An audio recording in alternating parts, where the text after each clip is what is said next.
Привет, друзья! Вы давно просили приготовить хлеб чиабатта, поэтому сегодня я его готовлю. Расскажу все нюансы про него, чтобы избежать ошибок, и у вас получился идеальный хлеб. Поехали! Самый главный ингредиент для приготовления чиабатты – это предварительная плотная опара под названием бига.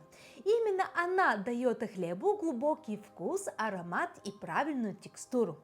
У меня уже есть подробное видео о том, как приготовить бигу, поэтому задерживаться на ней сегодня я не буду.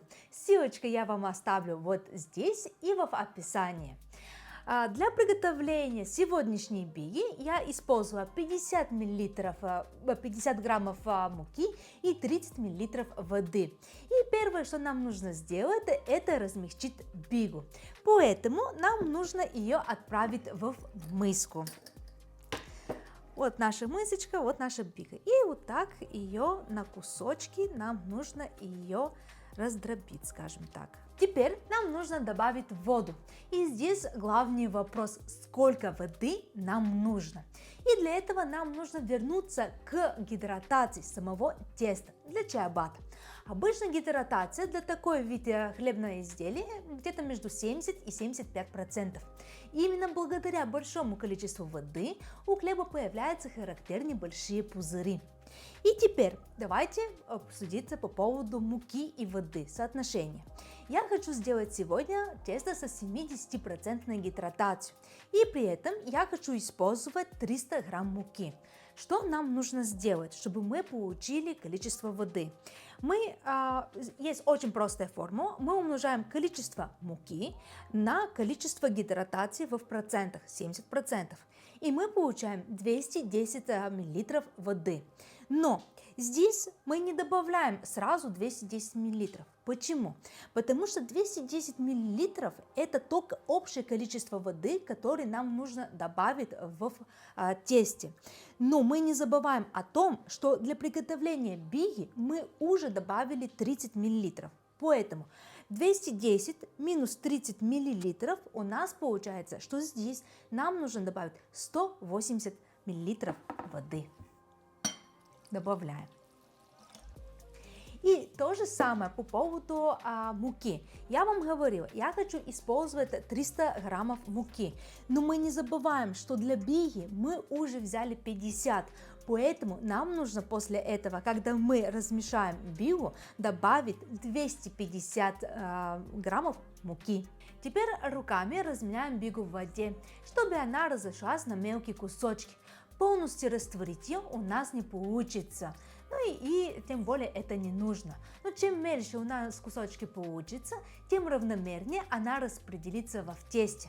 После этого добавляем муку. И здесь очень важный момент по поводу муки для чиабатта и вообще для всей итальянской выпечки. Нам нужно взять сильную муку. Именно сильная мука поможет тесту удерживать углекислый газ во время брожения. И благодаря этому внутри хлеба появляются вот эти большие и красивые поры. Если взять, например, слабую муку, то тесто не будет удерживать влагу и газ. И, соответственно, наша чиабатта будет иметь совершенно другую неправильную текстуру. Для своей чиабатты я использую мука с силой W330 и минимальное количество протеина 13,5%. Если, например, на муке, которая у вас продается в магазине, нету обозначения силы W, то вы можете ориентироваться на количество протеина. Насколько выше у вас протеин, настолько она сильнее. Лучше всего брать мука с 13 и выше протеина. Теперь к нашей муке сверху мы добавляем соль. Соль обычно добавляется где-то между 2-3% от количества муки. Все зависит по ваших предпочитаниях. И теперь нам нужно замесить тесто однородное. И самое главное, ребята, сейчас главное не пугаться, потому что оно будет очень липкое и приставучее. И замешиваю его до состояния, пока не начнет образовываться клейковина, и тесто станет эластичным и не будет сразу рваться. Оставляем тесто отдохнуть примерно на 20-30 минут. Смазываем стол и рук чуть-чуть с оливковое масло и формируем шарик с гладкой текстурой. И пока у нас тесто отдыхает, мы займемся с беконом, потому что под одно из видео я получила комментарий от своего подписчика, что он хочет именно рецепт чиабатта с беконом. Поэтому я предварительно обжарила самый обычный бекон на сковородке с обоих сторон. После этого промокнула лишний жир с бумажной полотенцем. И после того, когда он остыл, у нас получился такой хрустящий бекон. Теперь нам нужно его нарезать на кусочки, потому что мы его будем добавлять после того, когда тесто отдохнет в нем. Слышите, как он хрустит? Это просто кайф. Тесто уже отдохнуло, поэтому нам нужно чуть-чуть смазать наших... Чуть-чуть больше получилось. Разрешаем лишнее. И смазываем наших рук.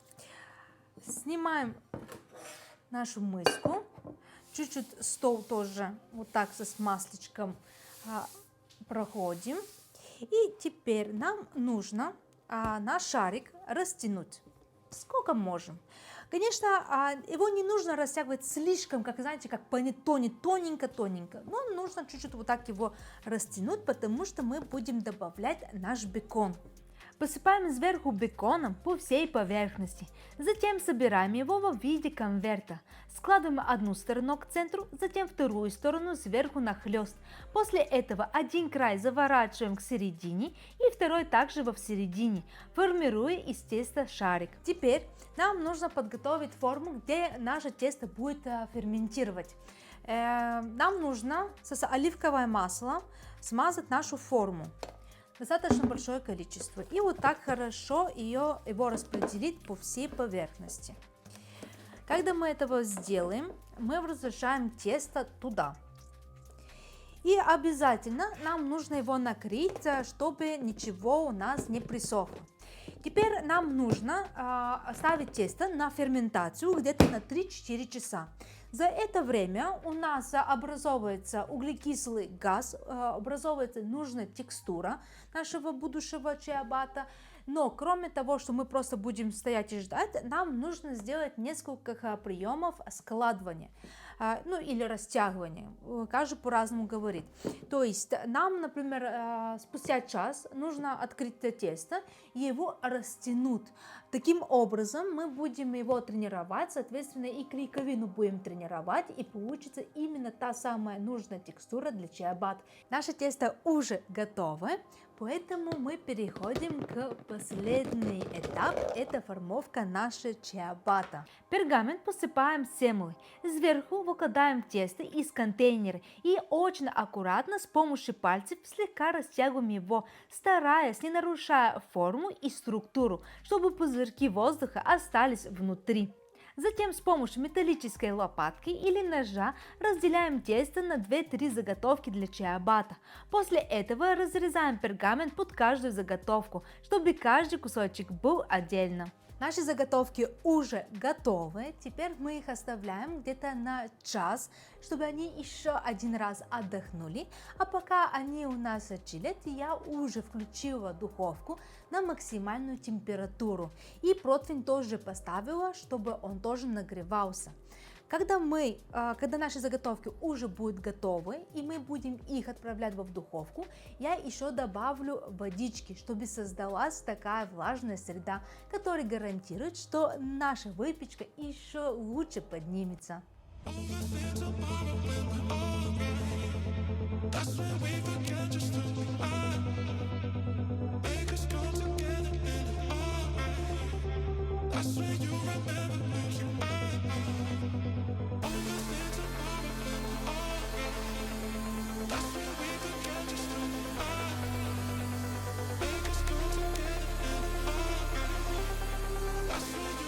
Ребята, наши чиабатта получились очень вкусные. Единственный совет я бы хотела вам дать: ложите чуть меньше бекона, потому что у меня его очень много. Получились они очень хрустящими и вкусными. Поэтому, если вы любите итальянский хлеб, то обязательно приготовьте. Понравился рецепт? Обязательно ставьте лайки, подпишитесь на наш канал и до новых вкусных встреч, ребят. Пока!